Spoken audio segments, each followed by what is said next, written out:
Pangkalan udara Amerika Serikat di Teluk Persia selama puluhan tahun dipuji sebagai benteng pertahanan yang tak tergoyahkan. Namun kini wajah itu berbalik arah. Rentetan rudal dan drone Iran menghujani pangkalan-pangkalan itu bertubi-tubi, mengubahnya dari simbol kekuatan menjadi sasaran empuk. Para analis menilai ini adalah tanda bahwa desain pangkalan warisan lama tak lagi sanggup mengimbangi taktik Iran yang kian licin dan sulit ditebak.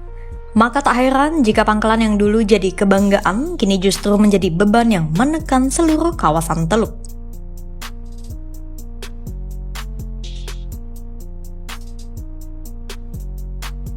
Profesor Emeritus Hubungan Internasional di Bush School of Government and Public Service, Gregory Gause telah mengulik sejarah keberadaan pangkalan Amerika Serikat di kawasan Teluk dalam tulisannya di Middle East Institute.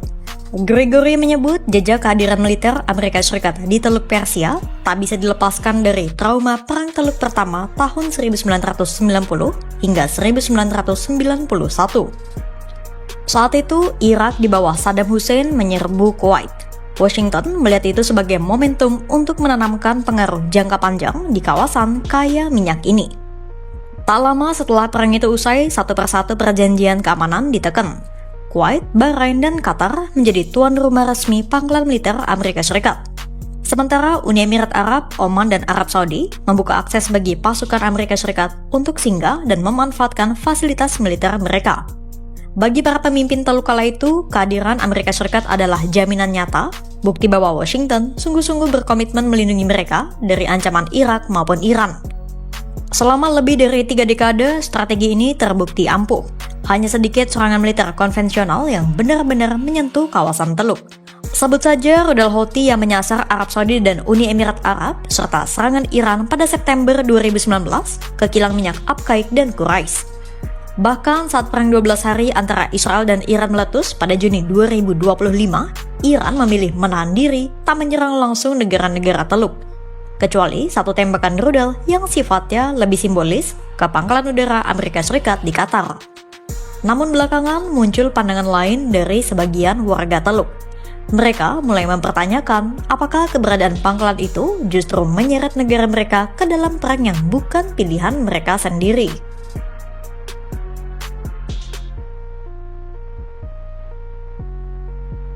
Tapi pandangan itu dinilai terlalu menyederhanakan masalah.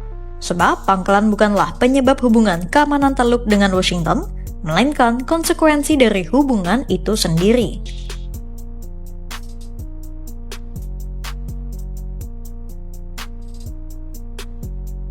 Buktinya, Iran tetap menghantam infrastruktur energi, bandara sipil, hingga hotel, terlepas ada atau tidaknya pangkalan Amerika di sana.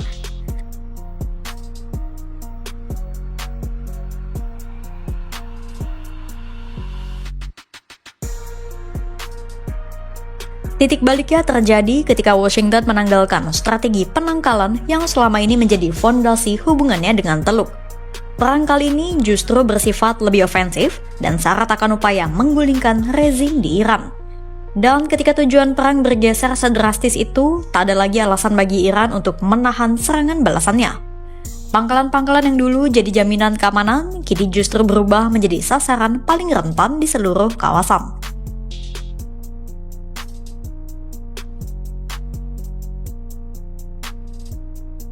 Mengapa pangkalan sebesar dan secanggih apapun tak kunjung mampu meredam serangan Iran?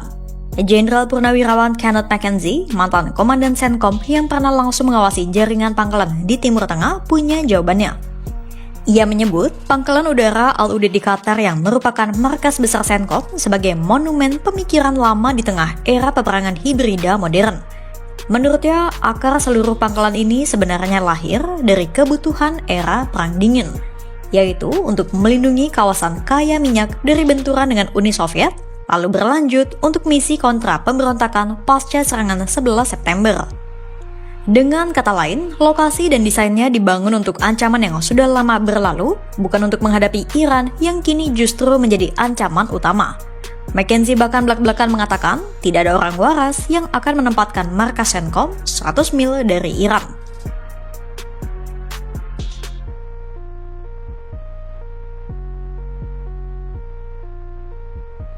Ia mendesak kekuatan Amerika Serikat disebar lebih jauh ke barat supaya Iran kesulitan melacak posisi dan mengukur jarak serangannya.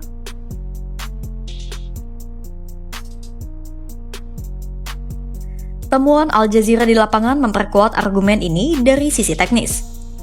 Andreas Craig, dosen senior King's College London, menegaskan bahwa sebagian besar fasilitas Amerika Serikat di kawasan ini sejatinya dirancang untuk melindungi dari roket, mortir, dan bom rakitan, bukan rudal balistik presisi berhulu ledak besar.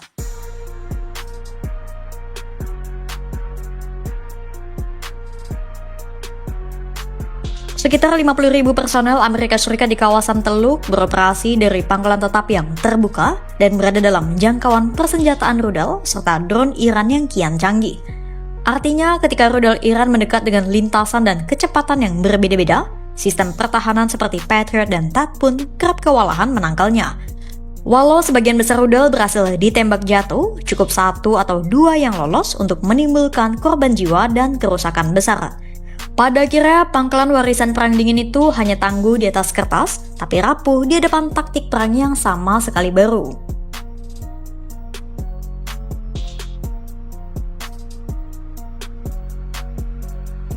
Kegagalan pertahanan udara Amerika Serikat ternyata bukan kebetulan atau insiden tunggal. Pangkalan udara Muwafaq Salti di Yordania misalnya. Pangkalan ini dihantam rudal Iran 2 kali hanya dalam rentang 48 jam, menewaskan 3 tentara Amerika Serikat, membuat 1 prajurit hilang, dan melukai puluhan personel lainnya. Menteri Luar Negeri Amerika Serikat Marco Rubio bahkan turun tangan, mengakui adanya celah dalam sistem pertahanan mereka.